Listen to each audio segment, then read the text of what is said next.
Hi there, I'm Karen McCarthy, and it's time to Karen-ize. Today's Wednesday when we talk about spiritual health, and today I want to talk about faith. And one thing that takes a lot of faith to really believe. First of all, let's talk about faith. The Webster's Dictionary says it's belief in and trust in or loyalty to God. The Bible, I like that definition better. In Hebrews 1:1, it says, "Now faith is the substance of things hoped for, the evidence of things not seen." And we really have to trust and have faith in what's not seen because God doesn't reveal everything to us. He doesn't reveal everything even about Him.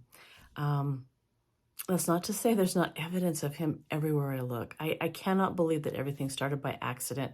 I used to have a job where I traveled a lot through rural Montana, and I'll tell you, the scenery, the majestic eagles and other birds that I could see, beautiful sunrises and sunsets. I mean, I can't believe that that happened by chance. I believe that that is like evidence of God. So anyway, there's a lot of concepts in the Bible that are difficult for us to grasp without faith. You know, if we really try to understand God, we're going to fail and get really frustrated. But you know what? That doesn't bother me because if I could understand my God, He wouldn't be much of a God, right? It's like if I could understand the tricks or whatever you want to call it that magicians do, they wouldn't be much of a magician, right? So I don't need to understand everything to believe in it. I don't want a God that's so small that I can understand. Hebrews 11:6 says, "And it's impossible to please God without faith. Anyone who wants to come to Him must believe that God exists and that He rewards those who sincerely seek Him." If you're having trouble with that faith part, just give it to Him. Talk to Him about it. Tell Him you're struggling, and He'll help you. It doesn't matter if we understand everything because He understands us, and that's what counts. So one of the things that I know people have trouble understanding, and that is called the three-in-one God, or the Trinity is what we call it. Now, Trinity is not a word that's in the Bible. It's kind of a word that we have used for centuries, I think, to kind of put a label on the Godhead, the Father, Son, Holy Spirit, the God three in one. I have some notes here. Let me see. There's a lot of passages in the Bible that make it clear there's only one God. Like Isaiah 45:5 says, "I am the Lord and there is no other. Beside me, there is no God." But there are as many, if not more, passages that talk about a triune God, the Father, the Son, and the Holy Spirit. One of the most well-known is the Great Commission, they call it, Matthew 28:19. "Go therefore and make disciples of all nations, baptizing them in the name of the Father, the Son, and the Holy Spirit." So with everything, or a lot of things in the Bible, we have to kind of take everything and put the puzzle pieces together to make the whole picture. So there's one God, but He is a triune God. Now, if you haven't been raised in the church, that's probably like, what? When we're kids and we're raised in the church, the kids don't have to understand everything. They just get it. You know, they don't have to tear it apart and understand it and figure out how it works. Some kids do, but like we do as adults. But I mean, the comforting thing for me is we can't understand Him. We can't understand everything about Him because He's not human. He's God. I mean, for instance, the fact that He has always existed. I mean, we're such in time that we can't imagine something with no beginning and no end. I mean, my brain just starts going into smoke mode, smoke coming out my ears when I even try to understand that, because we don't have that concept, because that's not how we are. So, and we have to have faith. I mean, I have faith in a lot of things that I don't understand, like my car.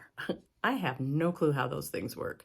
I mean, I know bits and pieces, but like if someone said, "Would you build a car?" I wouldn't be able to. My computer, most of the time it works really well. Sometimes not so well, but it's mostly the internet that's the problem. But I have no idea. I have no idea how I am getting to you right now via the internet. How I record a video and it goes on YouTube and then it can go out to the whole world. I have no idea how internet anything works, but I don't have to use it, right? But back to the Trinity. So every part of the Godhead has unique roles in our life, and I'm going to go through those in the next few weeks. I'm going to take one part of the Godhead a week. Um, but here's what I need to say to start out with. And I think I've gotten all of the passages. I always want to make sure I get my Bible passages in. If you don't understand the Trinity and how it works, don't worry. But think about it this way. If I were able to do that, if I were able to have Karen the, my dog is making really weird noises out there. Karen the housewife, the one who takes care of the house and the laundry and the garden and all that stuff, and Karen, the Bible scholar, Bible teacher, whatever that might be, and then the social Karen, which usually I don't have enough time for that part. If I could have those three aspects and they were all me, they were all like connected by this invisible thing that came out of my brain into each of their brains, and we all knew what each one was doing. We all, we just knew everything about what each was doing because they were all still me. I would do that, man. And back in the days when I was working 12 hours, 14-hour days, and I had foster kids and I helped at my church. And I mean, if I could have had a separate me for each of those things, or even a fourth one, just me to relax, I would have done that. So I don't have the ability to do that, but God is that. And so even though we don't understand how it works, just understand, if you could do that, would you? Yeah. And he can because he's God.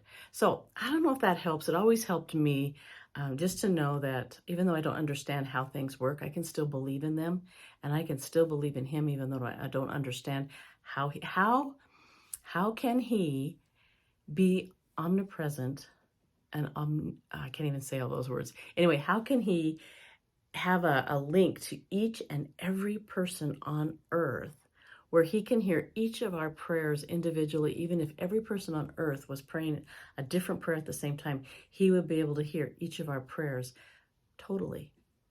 I mean, that boggles my mind, but it is true about him, and he can be everywhere at once. He is everywhere in time at once. Time means nothing to him. Past, present, future, they're all the same to him because he sees them all at the same time. So I hope that didn't confuse you more. Just know he's amazing, and we don't have to understand him to have faith. So have a great one. I'll talk to you next week with the first part of the Godhead.